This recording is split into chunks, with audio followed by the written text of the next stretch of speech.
We have been making movie adaptations of pre-existing media almost since filmmaking was invented. In 1896, less than 10 years into the history of cinema, the first adaptation of a book was released. Trilby and the Little Billy, based on a novel released a year earlier, was a 45-second scene based on the book. And from that point moving forward, directors, writers, and producers would look at other mediums of entertainment to find their next movie idea. Books were only the beginning, though. They were followed by adaptations of comic books starting in 1941 with Captain Marvel, a character that we now know as Shazam, and TV shows in 1954 with Dragnet, itself being an adaptation of a radio show. Anytime something new would show up, it didn't seem like it would take long before a movie based on it was released. So when video games started taking the world by storm in the 1970s and 80s, people realized that it was only a matter of time until a movie based on one of those games would be created. This is the story of the first movie based on a video game, Super Mario Bros.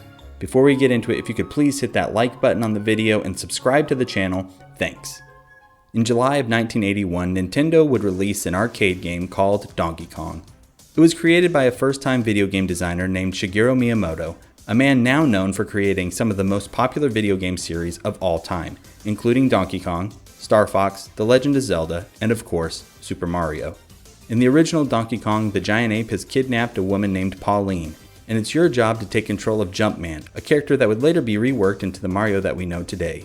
And though it's hard to imagine a world without Mario and his supporting cast of characters, if Miyamoto would have had his way, the plumber would have never even been created. Originally, the plan for the game was to use the characters from the Popeye cartoons, but when they couldn't get the rights, Nintendo had Miyamoto create his own characters instead. Upon its release, the game was hugely successful and started Nintendo on its way of becoming the juggernaut that it is today. 2 years later, in 1983, Mario would get his own arcade game. This time he would be joined by his brother Luigi, who was only really created so that the second player wouldn't look exactly the same as Mario, thus leading to confusion. Luigi wasn't the only staple of the franchise to be introduced in this game. Turtles as enemies and gold coins also started showing up. In 1985, Nintendo entered the video game home console market with the release of the Nintendo Entertainment System, and Mario was there from day one. Super Mario Bros. Was packaged with the system, so everyone was introduced to the Italian plumbers, and their popularity only skyrocketed from there. The game laid the rest of the groundwork for the franchise. Princess Toadstool, Toad, Goombas, King Koopa, Super Mushrooms, all introduced in this game. Since then, the Super Mario franchise has gone on to spawn over 200 games with a total franchise earning of over $34 billion. Like anything that becomes popular, it didn't take long for Hollywood to become interested in the Mushroom Kingdom. Mario's first move into American cinemas wasn't in a movie of his own. Instead, the game Super Mario Bros. 3, along with a number of other Nintendo products, were heavily featured in the 1989 movie The Wizard. The movie would go on to gross over $14 million on a $6 million budget, making it a moderate success. And though it didn't review well, with Roger Ebert calling it a cynical exploitation film with a lot of commercial plugs, it has gone on to become a bit of a cult classic. And with a somewhat successful first step into cinema, the world seemed primed and ready for the first live-action movie that would actually be based on a video game. Unfortunately, no one was really prepared for what was coming. Strap your boat on, kid. We're going in. In the early 1990s, Roland Joffe, a producer from the film company Light Motive, obtained temporary rights to Mario and his supporting characters for $2 million from Nintendo. In the deal, Nintendo gave complete creative control to the company because they were confident that no matter how the movie came out, Mario's reputation would survive. The first version of the script was written by Academy Award-winning screenwriter Barry Morrow. The direction that the producers gave him to go with was weird and dark. Ghostbusters meets The Wizard of Oz. Morrow went off in his own direction, and he described his draft as similar to Rain Man, a road trip movie focused on the relationship between Mario and Luigi, which makes sense for him because he wrote the movie Rain Man. Other people working on the film who read the script have said that his take was a serious drama, not a comedy like they eventually settled on working towards. Multiple writing teams were brought in, each adding a little more to the story. With every addition to the script, the story fell further and further away from the source material. Even when they thought the script was done, it was still getting tweaked. Just a few weeks before the film started shooting, Disney purchased the distribution rights and demanded even more rewrites. The final credited writers for the movie are Parker Bennett, Terry Runetti, and Ed Solomon. When it came to getting a director, the producers first tried to get a comedy legend. They asked Harold Ramis if he wanted the job. At the time, he had directed Caddyshack, National Lampoon's Vacation, and would even later go on to direct Groundhog Day. And though he was a fan of the games, he declined. Later, he would be quoted saying it was his smartest career decision. While continuing to work on the script and find the right tone for the movie, producer Ronald Jaffe thought of the TV series Max Headroom that had aired from 1987 to 1988 on ABC. So he sought out the directors of the UK original, husband and wife directing team Rocky Morton and Annabelle Jankel, who would go on to direct the film. When it came to casting the three big roles of the movie, Mario, Luigi, and King Koopa, some big names were thrown around. Before landing on Bob Hoskins as the oldest Mario brother, Dustin Hoffman and Danny DeVito were both considered for the role, with DeVito even being offered the job of director of the film if he wanted it. Hoskins was hesitant to take the role at first, as he had just finished work on Who Framed Roger Rabbit and Steven Spielberg's Hook. He wanted to make sure he didn't get stuck making kids' movies for the rest of his career. Eventually, the producers wore him down and he accepted the role. How could that possibly happen? John Leguizamo would land the role of Luigi, though Tom Hanks was up for the part as well. At the time, Hanks had suffered a few box office failures, including Joe and the Volcano, so he was cut from consideration pretty early on. Come on, girls, let's go. Who are you? Luigi Mario. What, you got a problem with that? I don't got a problem. Okay, come on, let's go. As for Koopa, both Arnold Schwarzenegger and Michael Keaton were offered the role, but both passed on it. Luckily, this left the part open for the absolute madman that is Dennis Hopper to come in and steal the show for himself. I'll kill that plumber! Once everything was ready to go, filming took place in Wilmington, North Carolina from May to July of 1992. But production was not easy, and the directors almost quit while the movie was filming. They eventually talked themselves into staying because they believed that they owed it to the crew and didn't think that anyone else could finish the mess of a movie that they were in the middle of making.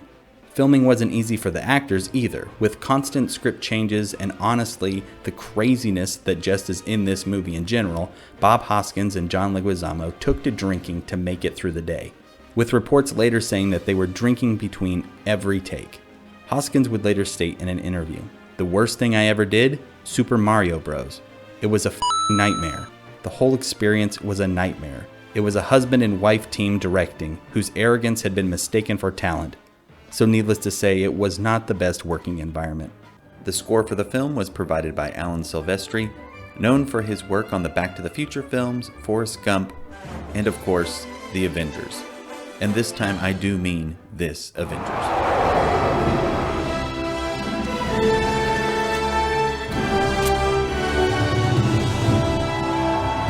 Once finished, the movie was released on May 28, 1993 by a subsidiary of Disney, Buena Vista, through Hollywood Pictures. When it comes to the plot of an adaptation, usually if you know the source material, you have a general idea of what is going to happen in the movie.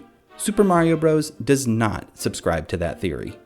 The movie begins with a flashback to the time of the dinosaurs, and proposes a theory that when the meteorite struck the Earth and killed the dinosaurs, it actually split the world into two dimensions, one where people came to be normally, and one where dinosaurs evolved into human-like beings. So right from the start, you can see that things are a little bonkers. We then jump forward in time to see a baby being born from an egg, surrounded by a bunch of nuns. The baby grows up to be our female lead, Daisy, named after the character Princess Daisy first introduced in Super Mario Land on the Game Boy. A local businessman named Anthony Scapelli is trying to shut down the fossil dig site that she is working at because it is stopping him from finishing a work project. And while at a payphone, she meets Mario and Luigi, who are also at odds with Scapelli because they are competing with him for plumbing jobs. Luigi is instantly smitten by Daisy, so he asks her on a double date with Mario and his girlfriend, Daniela. After the date, Daisy takes Luigi to see the dinosaur bones that she's working on, but Scapelli is flooding the work site. With the help of Mario, they fix the pipes, but then the brothers are knocked out and Daisy is kidnapped by Iggy and Spike, two cousins of our main villain who have been looking for her for their boss. Koopa believes that he needs the Princess Daisy to merge the two dimensions so that he can rule them both. Mario and Luigi chase after Daisy to try and save her and find themselves teleported into a giant dystopian city overgrown with fungus and populated with lunatic lizard people. It is at this point that trying to coherently describe the story of this movie has broken my brain, and we haven't even gotten to the really weird stuff yet. So if the synopsis so far makes you think, oh, I should watch this, pause the video now or skip ahead to the end. because I'm going to spoil some of the big weird moments, because if I tried to go through this plot in a way that makes sense, we would be here all day. First off, the movie tries to introduce things from the games, but doesn't seem to get any of it right, except for maybe the bomb. I mean, look at this guy. He's supposed to be Toad. And these are supposed to be Goombas. These flamethrowers are supposed to be the fire flowers. And even though this thing is cute, it sure isn't Yoshi. Can you imagine Bob Hoskins trying to ride this? It would die. Then there's just all the crazy stuff that's in the movie.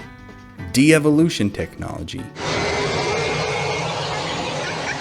Monkey! This crazy police station and the escape scene that happens in it. Mario and Luigi shooting out of a fungus-filled tunnel.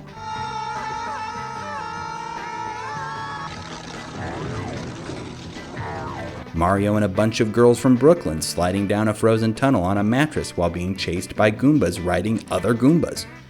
Mario seducing Big Bertha at the Boom Boom Bar. Dance with me. I'll hit you all you like. All of the weird mud stuff that Koopa does. There's an elevator full of dancing Goombas. This image from the dimensions merging that definitely has not aged well. What they do to Aunt Petunia from Harry Potter.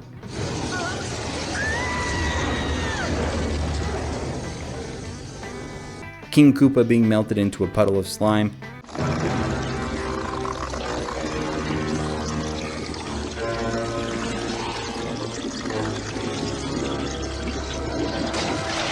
Them trying to pass off this as Princess Daisy's dad. But all of that pales in comparison to the craziest thing of all, the realization that Mario and Luigi's last name is also Mario. Okay, look, how many Marios are there between the two of you? There's three. There's Mario and Luigi Mario. The movie ends on a cliffhanger suggesting that Mario and Luigi will be returning for future adventures. Spoilers, they don't.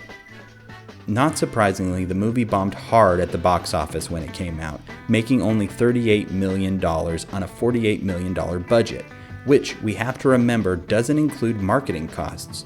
The rule of thumb is double the budget to get how much the studio actually spent on the movie. If those numbers hold up for Super Mario Bros., it lost the people making the movie around $58 million. It was panned by critics and audiences alike. It has a 28% on Rotten Tomatoes for critics, with only 29% of general audiences liking it. Siskel and Ebert despised the movie, saying, But it's a complete waste of time and money. It is. They even put it on their list of the worst movies to come out that year. That list also included Hocus Pocus, so feel free to take their opinion with a grain of salt. Personally, I didn't see this movie until it was out on VHS and loved it growing up. My brother and I would rent it from the video store on a regular basis, so often that I remember the day we were in Walmart and my grandma bought it for us because we liked it so much. Now, I'm not crazy enough to say that this is a good movie, but I will be honest and say that I always enjoy watching it. There are just so many crazy ideas in it that I can't help but wonder how this thing even got made. I think Bob Hoskins is super fun and John Leguizamo does a good job at not being too annoying like he can be in other parts. And I just love Dennis Hopper as King Koopa. Is it nostalgia? Oh, I'm sure it is. But just try watching this movie and not having fun. Super Mario Bros. Is definitely a movie that swung for the fences, which is more than you can say about a lot of video game movies that have come after it. Since its release, the reputation of video game movies has not been very good, and rightfully so. Usually while stating the quality of any movie based on a video game, you have to preface it with, for a video game movie. For example, Mortal Kombat is okay, for a video game movie, or the first Resident Evil movie is pretty good, for a video game movie. The poor reception of the genre hasn't stopped people from trying to make them, though. Unfortunately, most of the movies have been straight to DVD releases, a lot of which were directed by Uwe Boll, who is an entire subject of his own to talk about. And though some have had success financially, the bar is still pretty low when it comes to quality. Over the last few years, both Detective Pikachu and Sonic the Hedgehog were released to fair reviews, so maybe we've turned a corner on video game movies. And with Universal Pictures through their animation studio Illumination currently working on a Super Mario animated movie with Shigeru Miyamoto attached to produce, maybe Hollywood will finally crack the code of adapting a video game to the big screen. Thanks for making it to the end of the video, and if you're here, hopefully you liked the video, which means you'd want to see more videos like it. If that's the fact, don't forget to subscribe to the channel so that you won't miss any of the videos that we put out every week. I hope you have a great week, and we'll look forward to seeing you back here next Saturday.